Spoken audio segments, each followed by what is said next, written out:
ሰላም ኣሕዋት ከመይ ኣለኽን ከመይ ኣለኹም ኣብ ዘለኹሞ ሰላምን ጥዕናን ዘለዎ ግዜ ተሕልፉ ክትህሉ ተስፋ ገብር ሎም መዓልቲ ከዓኒ ከምዚ ትሪኦ ዘለኽን ወይ ከዓ ከምዚ ትሪእዎ ዘለኹም ንዒድን ነውዲ ዓመትን ድኸውን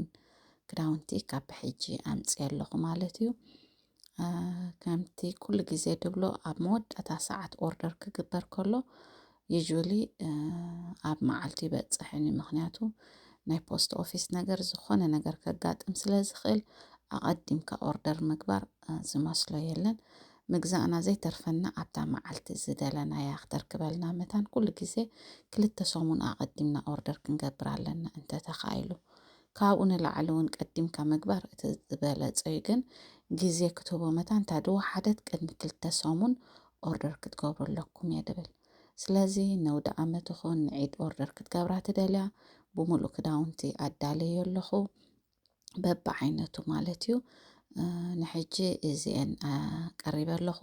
ብሕጂ እውን ቀፃሊ ቪድዮታት ከወርድ ናይቲ ኩሉ ደሎ ክዳውንቲ ኩሉ ብሓንቲ መዓልቲ ክገብሮ ኣይከኣልኩን ምክንያቱ ብጣዕሚ ብዙሕ ክዳውንቲ እዩ ንሕጂ ከምዚ ዝበልኩኹም እዚአን ቀሪበ ኣለኹ ቴሌፎነይ ኣብዛ ቪድዮ ክገትፈልኩም እየ ዝኾነ ሕቶ ምስ ዝህልወክን ኣብ ሙሉእ ዓለም ይሰድድ ኣብ ኤውሮጳ ካናዳ ኣሜሪካ ኣብ ዝኾነ ዘለኹም ዝተፈላለየ ቦታታት ክሰደልኩም እኽእል እየ ናብ ኤውሮጳ ዘለኹም እውን ኣብ ዝቐረበ ቦታ ቢዝነስ ፓርትነራት ዘለዋኒ ካብኡ ክሕብረክን እኽእል እየ ምስአን እንተስኢንክንኦ ከዓኒ ኣነ ብዝኾነ ቦታ ክሰደልክን እኽእል እየ ማለት እዩ ሶ ምርጫኹም ኩሉ ግዜ ፌሩዝ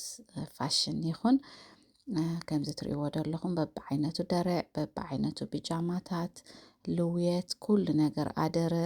በይኑ ማለት እዩ ናይ ሲንጀር ቀሪበ ኣለኹ ግን ከምቲ ዝበልኮ ፕሊስ ኦርደር ክትገብራ ከለኽን ላስት ሚኒት ክትእዝዛ ከለኽን ብጣዕሚ ዝጨናንቕ ብጣዕሚ በቃ ካብ ዓቐን ንላዕሊ ምክንያቱ ክበፅሓክን ድዩ ኣይበፅሓክን እንድዩ ኣብ መዓልቱ በፅሕ ዶ ኣይበፅሕን ገሌልካ ብጣዕሚ ኢኻ ትጭነቕ ናይ ፖስት ኦፊስ ከዓኒ ስፔሻሊ ኢንተርናሽናል ሺፕመንት ክኾን ከሎ ብጣዕሚ መዓት ኮምፕሊኬትድ ዝኾነ ነገራት እዩ ደሎ ኣብ ኣሜሪካ ዘለኹም ከዓ ዝገደደ ማለት እዩ ከምቲ ትፈልጥዎ ካብ ዝኾነ ሃገር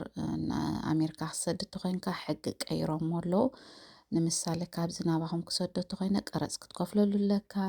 መዓት ገልጠምጠሚ ንዑ ኣቮይድ ክትገብር ከዓኒ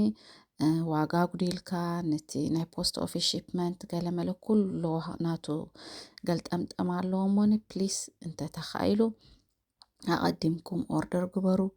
እቲ ኩሉ ዘጋጥም ሓርጎፅጎፅ ተወዲኡ ኣብ ኢድኩም ነውዲ ዓመት ይኹን ንዒድ ኣብ ኢድኩም ክበፅሕ መታን ሶ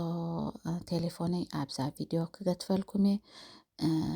ብስፍሕ ድበለ ከዓኒ ኣብ ቲክቶክ ፌሩዝ ፋሽን ኢልኩም ተኣቲኹም ፌሩዝ ኑረልዕን ፋሽን ኢልኩም ተኣቲኹም ክትረኽብዎ ኢኹም ኣብ ኢንስታግራም ከምኡ ኣብ ፌስቡክ ፌሩዛ ኑረልዕን ኢልኩም ተኣቲኹም ክትረኽብዎ ኢኹም መዓልታዊ ድእትዎ ከዓኒ ኣብኡ ክትሪእዎ ትኽእላ ማለት እዩ ንሕጂ እዚአን ደውርደን ዘለኹ ብሕጂ እውን ብዙሕ ክመፅእ እዩ ስለዚ ምክትታል ኣይትሕመቑ ሳፖርት ምግባር ነቶም ብሙሉኣት ክንትገዝኣለይ ወይ ከዓ ትገዝኡለይ ከዓኒ ብልቢ ከመስግነኩም እደሊ ቢዝነስ ሳፖርት ክትገብሩለይ ዘለኹም ኩሉ ነገራት ተተባብዑኒ ዓጆ ክትብሉኒ ትሕሽሹለይ ኮታስ ኩሉ ነገር ማለት እዩ ከመስገንኩም ክሓልፍ ኣይደልን እየ ደውፃኹም ተከኣልኩም ዕፅፊ ዕፅብፃፍ ገይሩ ይተከኣልኩም and thank you so much ንዛ ቢዝነስ ሳፖርት ትገብሩለይ ዘለኹም ብዝተፈላለየ ምክንያት ሼር ትገብሩ ይቕሬታ ሼር ትገብሩለይ ትገዝኡ ንሰባት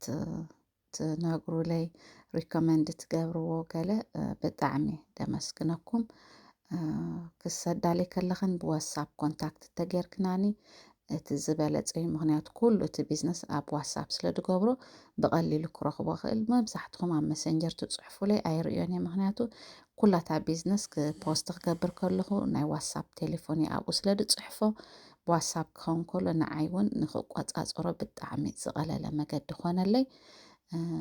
በዛ ቴሌፎን እዚኣ ኣብ ዋትሳፕ ኮንታክት ግበሩኒ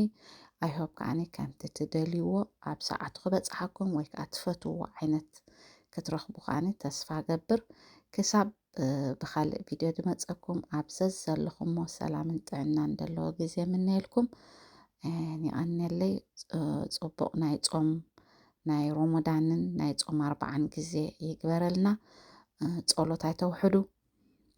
በብዘለኹም ሰላምን ጥዕናን ይቀኒለይ